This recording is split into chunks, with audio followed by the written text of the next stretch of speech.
Você, torcedor botafoguense, precisa conhecer Pau Grande. Se você é torcedor do Botafogo, você não pode deixar de conhecer Pau Grande.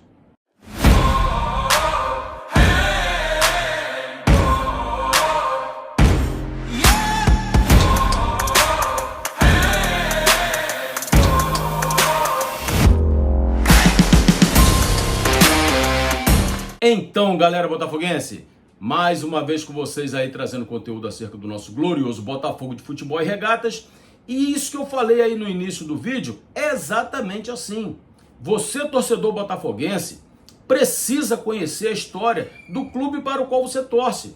E a nossa história vai muito em cima do bairro Pau Grande, que fica na cidade de Magé, no estado do Rio de Janeiro. Porque de lá saiu o maior jogador da história do futebol brasileiro, juntamente com Pelé, que é simplesmente o Mané Garrincha, que jogou pelo Botafogo, que fez história no futebol do Botafogo, história no futebol brasileiro e história no futebol mundial. Garrincha e Pelé são os dois maiores nomes da história do futebol. E Garrincha nasceu em Pau Grande. Então você precisa, torcedor botafoguense, você amante do futebol, precisa conhecer Pau Grande, conhecer o bairro onde nasceu o Mané Garrincha, o local que ele frequentou, o campinho de terra batida onde ele jogou, o local onde era a fábrica de tecido que ele trabalhou. Então você precisa conhecer a história desse bairro e conhecer a história do maior ídolo da história do futebol do Botafogo, quiçá do Brasil e do mundo. Então fica aqui o nosso convite nesse último dia do ano para você, torcedor do Botafogo, conhecer Pau Grande, um bairro muito bacana com cachoeiras belíssimas, um bairro que tem assim um apego muito bacana e você precisa conhecer, valeu? Então fica aqui o nosso convite. Falando de futebol do Botafogo, nós precisamos falar a respeito desse transfer ban. O Botafogo sofreu transfer ban por parte da FIFA, o órgão superior aí da justiça do futebol. Não acredito que o Botafogo vá iniciar o ano de 2026 com transfer ban. Eu acho que no dia 5 isso já vai estar resolvido. O Textor vai dar um jeitinho de ir lá pagar essa dívida com o Atlanta, né? Já está negociado, parece que já está tudo resolvido entre os dois clubes. Porém, independente de pagar ou não, o Botafogo está manchado como SAF. John Textor é dono de uma SAF que não gosta de pagar suas contas. John Textor é dono de uma SAF que gosta de deixar tudo para a última hora. Ele gosta de esticar a corda o máximo possível. E ele foi esticando. Esticou com empresários, esticou com jogadores. John Textor deve até hoje ao Vitor Sá e a Lucas Fernandes. Até hoje o Botafogo deve dinheiro para esses caras.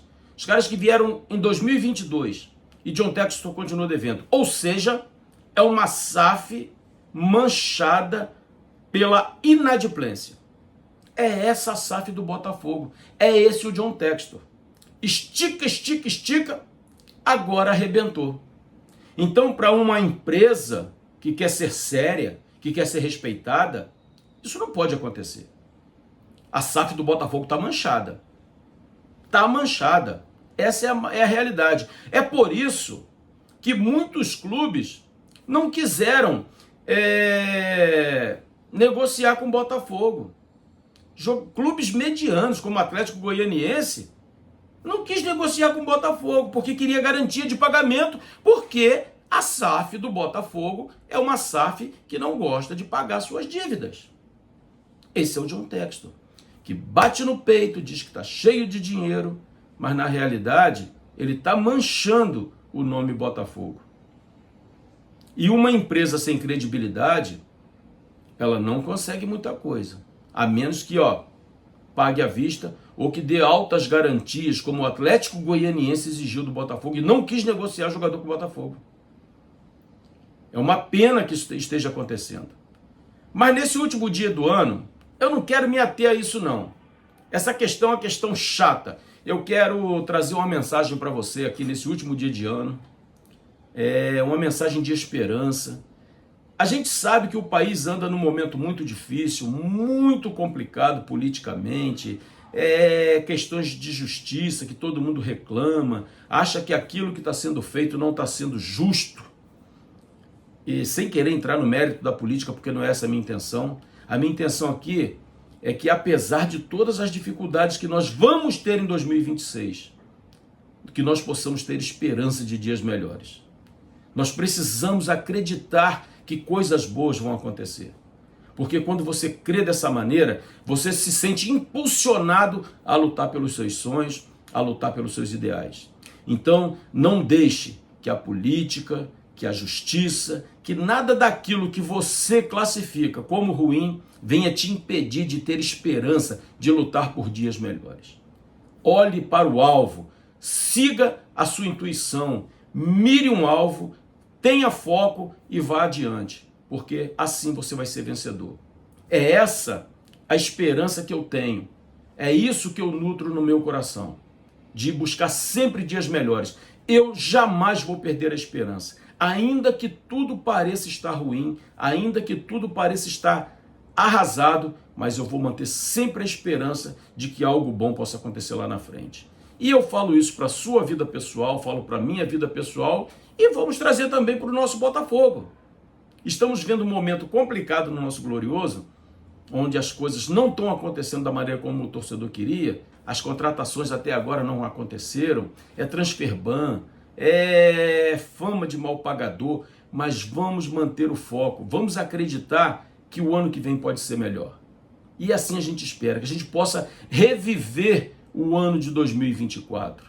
Ainda que não seja com o Campeonato Brasileiro e Libertadores, mas que a gente consiga uma Copa do Brasil, que a gente consiga ir bem na Libertadores, consiga ir bem no Campeonato Brasileiro, que não seja o fiasco que foi em 2025. E olha, que nós ficamos em 6º lugar, e isso na época do clube associativo seria motivo de comemoração. Mas nós sentimos o gosto da vitória. Nós sentimos o gosto de comemorar um título brasileiro após 29 anos. Nós comemoramos um título de Libertadores que nunca tínhamos sentido esse prazer. Então a gente ficou mal acostumado no bom sentido da palavra. Se é que existe bom sentido da palavra e mal acostumado. Mas o fato é que a gente pegou gosto pela vitória.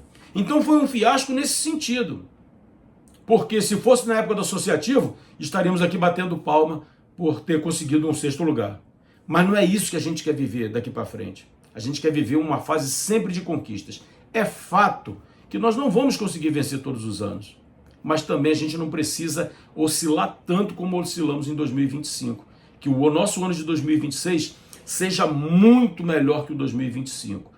Tanto no futebol, quanto na nossa vida pessoal, na nossa vida profissional, na nossa vida acadêmica, aqueles que estudam, aqueles que trabalham, que possamos ter sempre dias melhores. Valeu? Fica aqui essa mensagem para vocês. Um feliz 2026 para todo mundo e que nós possamos nunca, jamais perder a esperança de dias melhores. Forte abraço, estamos juntos. Se você chegou até aqui, deixa seu like, deixa seu comentário. Se for novo por aqui, dê essa moral pra gente. Falta muito pouco pra gente chegar a 1.900, que era a nossa meta de dezembro. Hoje é o último dia do ano. Dê essa moral pra gente que a gente chega lá. Valeu? Forte abraço, estamos juntos e até a próxima.